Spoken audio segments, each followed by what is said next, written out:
Dread it, run from it, destiny arrives all of a sudden. And now it's here, or should I say, I am.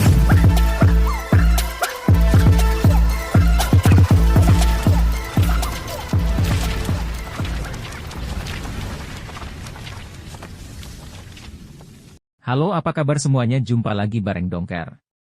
Kali ini kita akan membahas tentang Fumihiko membuat Kenjaku terkejut. Tapi sebelum itu, bantu dulu channel ini dengan cara klik tombol subscribe agar channel ini bisa mencapai 1000 subscriber. Jika sudah, mari kita lanjut ke pembahasannya. Pembahasan Jujutsu Kaisen 239, Fumihiko membuat Kenjaku terkejut. Setelah libur sepekan, akhirnya cerita manga Jujutsu Kaisen kembali berlanjut dengan berfokus pada Kenjaku dan para pemain yang kini menjadi target buruannya di bab 239.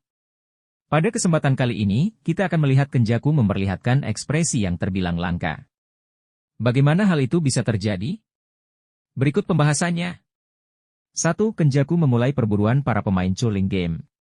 Bab dimulai dengan kemunculan peserta Chuling Game yang tampaknya adalah perempuan yang mengenakan kostum bergaya gotik Lolita. Ia sendiri sedang kesal karena tiba-tiba Kenjaku mulai bertindak kelewat batas. Perempuan itu sendiri menduga kalau alasannya sendiri adalah keputusasaan pihak penyelenggara karena permainannya tak bisa diselesaikan. Bentuk tindakan Kenjaku sendiri mengirim pasukan kutukan ke setiap koloni seperti yang dipikirkan perempuan itu. Dan benar saja, Kenjaku berhasil membuat kepala gadis tersebut dikelilingi air dan kemudian dibekukan. Nyawa sang korban pun berakhir dengan satu sentuhan jari geto palsu tersebut. Dari situ, Kenjaku pun menjelaskan bagaimana ia bisa melacak para pemain. Rupanya ia memasang tanda pelacak berupa benda kutukan pada tipe inkarnasi penyihir kuno dan segel kutukan pada tipe penyihir yang dibangkitkan. 2. Reaksi Hazunoki dan Kenjaku saat melihat kekalahan Gojo. Saat Kenjaku asyik mengoceh, tiba-tiba Hazunoki datang menegur karena otak kutukan itu bicara pada perempuan yang baru menjadi mayat. Kenjaku sendiri menjawab kalau ia mulai kekurangan teman dan bisa saja mengajak Hazunoki menjadi kawan barunya. Namun, pemuda itu merasa enggan karena muak punya rekan berambut panjang seperti Regiestar.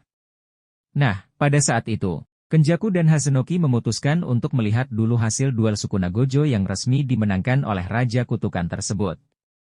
3. Hazunoki kalah dalam pertarungan. Setelah momen santai tersebut, pertarungan antara Kenjaku dan Hazunoki pun pecah. Kenjaku langsung memanggil para kutukan dalam jumlah besar untuk menyerang. Sedangkan Hazunoki langsung mencopot salah satu giginya dan melemparnya sebagai bom. Dan benar saja, ledakan tersebut langsung menghancurkan semua kutukan yang ada.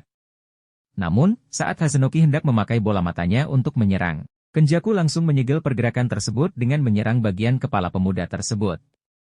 Alhasil, Hazunoki pun tak berkutik karena tak bisa memulihkan diri dari leher sampai ke bagian paling bawah tubuhnya dengan kutukan pembalik.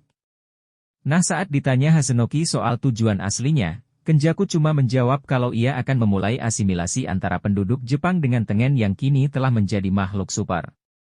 Namun saat ditanya lagi kenapa sampai ingin membuat hal tersebut, Kenjaku cuma berkata bahwa hal wajar jika ingin melihat hal yang belum terlihat dan memastikan hal menarik itu memang benar-benar menarik.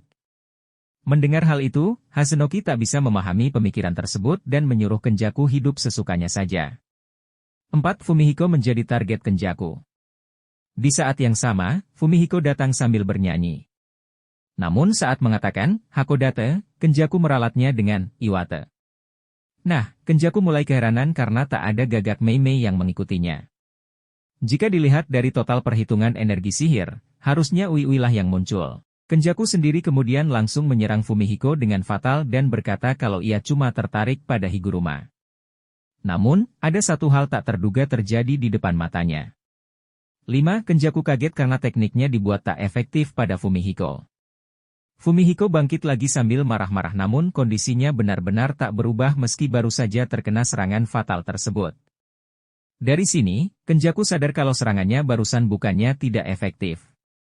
Secara logika, jurus barusan bisa membunuh Fumihiko namun entah kenapa pelawak itu bisa membuatnya menjadi tak berefek sama sekali. Sementara itu, Fumihiko pun menyatakan salah hal yang paling membuatnya bersemangat, ketika seorang komedian Hinadan bisa menghidupkan suasana dengan tertawa terbahak-bahak. Buat yang belum tahu, komedian Hinadan sendiri adalah istilah pelawak yang duduk di bangku paling belakang untuk meramaikan acara bincang-bincang di Jepang. Itulah pembahasan awal dari duel Fumihiko dan Kenjaku. Jika kalian suka dengan pembahasan seperti ini jangan lupa tinggalkan like, komen, dan subscribe-nya. Sekian dari saya dan sampai jumpa di video-video berikutnya.